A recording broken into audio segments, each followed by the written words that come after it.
Hello mga lovely people! Welcome to Cucina di Pichi, the home of pacham-pacham recipes. But for today's video po, hindi po muna ako magpapacham recipe. So bali po, nandito kami sa Golden Seagulls Hotel, 3rd of December itong video na ito, ang kaganapan na ito. Kasi po, sinundo ko itong amo ko nung 2nd of December siya dumating ng hapon. So, ngayon, dito po kami nagstay sa Golden Seagulls Hotel sa may Marina Bay. Ano ba to? Ganyan-ganyan, ganyan-ganyan daw. Diyos ko, anong klaseng vlogger ito. So, eto na po at may kasama nga po dun sa sa booking namin yung breakfast. So, eto at magbe-breakfast kami sa Sun Cafe.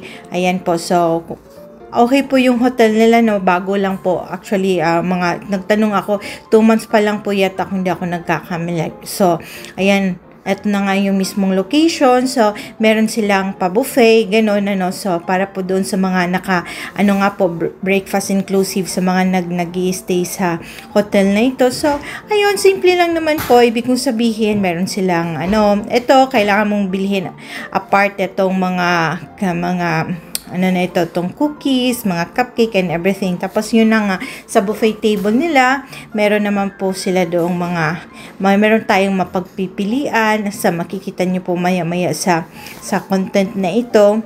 Meron po sila yung parang mini siopaw, tapos meron sila yung siomai, ganun, tapos may lumpia, and then may papansit, tapos meron din sila yung longganisa, tapos sunny side up na itlog.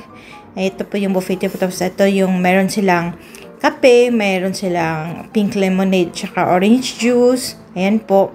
And then, meron sila yung plain rice, tapos yung fried rice din nila. So, tapos syempre, meron din pala sila yung mga tinapay. Ayan, may butter, may mga fruit jam, So, sulit naman po yung agahan namin nitong araw na ito. So, super busog po.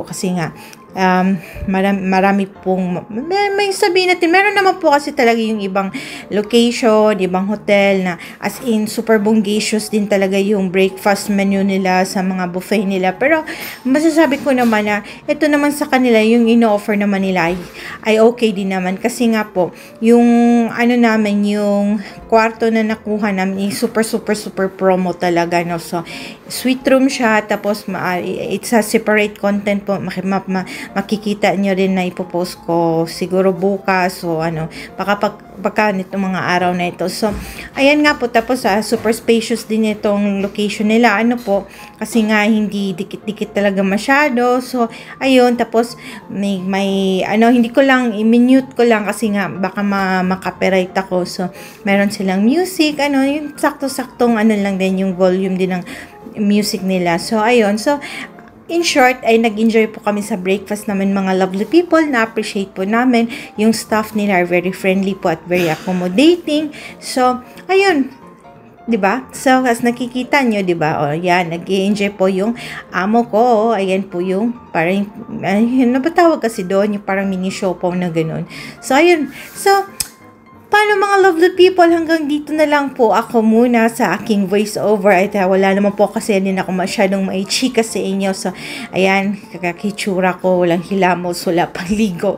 O, diba? So, ayan. So, paano po, palapit na nga po ang ating Pasko at New Year. So, hopefully these days, kapag nakabalik na po ng probinsya, ay makapag-post na rin po talaga ng mga, ng mga holiday recipes pa po. Mga lovely people. So, hanggang dito na lang muna ako. Hanggang sa susunod po, dito lang sa Cucina di Pichi, the home of pacham-pacham recipes.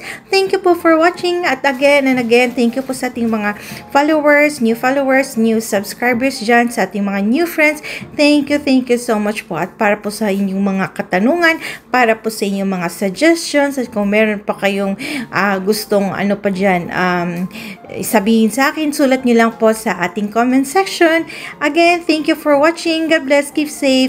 Ingat palagi, at sa mga gustong magluto dyan, enjoy cooking. Ciao, ciao!